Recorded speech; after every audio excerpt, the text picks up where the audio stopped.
One of the states being hit especially hard by the pandemic is Arizona. It now has the worst COVID infection rate in the country. Yesterday, Arizona reported more than 5,600 new cases and nearly 200 more deaths. It's now considering taking extraordinary action to cope with the crisis. Carter Evans is at a hospital in Phoenix. Carter, good morning. Good morning. This hospital behind me, like many across the state, is inundated with COVID patients. The situation is so precarious that hospital officials are now warning about something we've heard in other states: the possibility of having to ration life-saving care. New video from inside Valleywise Medical Center in Phoenix, where COVID patients now fill all but one floor. How crowded is it inside there? 100% capacity. Dr. Frank Lavecchio says it's not uncommon for patients to wait a day for a bed.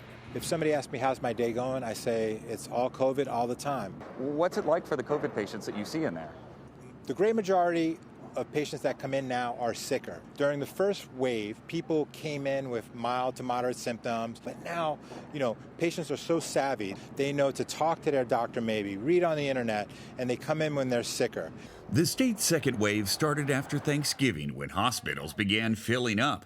Health officials here estimate more than 10% of the state's population is now infected with COVID-19.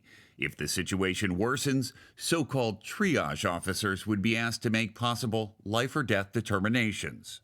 It does mean that we might have to make very difficult decisions about what type of care would be available for an individual patient. We hope we do not get there. We're asking you, we're imploring you today to help us avoid that. While vaccines are offering hope, like in much of the country, Arizona initially had some problems. It's just really hard to see people struggling to breathe, and it's scary.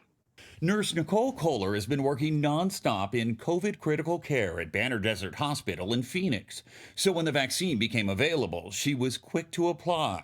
But she was told a computer glitch meant she would have to wait 6 weeks. And I started crying because I was like, 6 weeks? I work in COVID units every single day, and how can it take this long? Kohler continued working 12-hour shifts at the hospital. She finally got her vaccine on December 26th, but it was too late. The nurse, who also has asthma, was diagnosed with COVID a week later.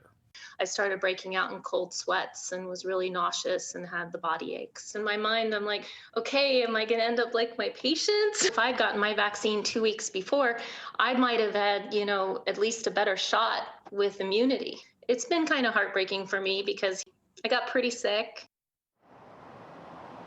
Kohler had to stay home from her job for 2 weeks at a time when every medical professional is badly needed. She is feeling better now and will be back at work next week.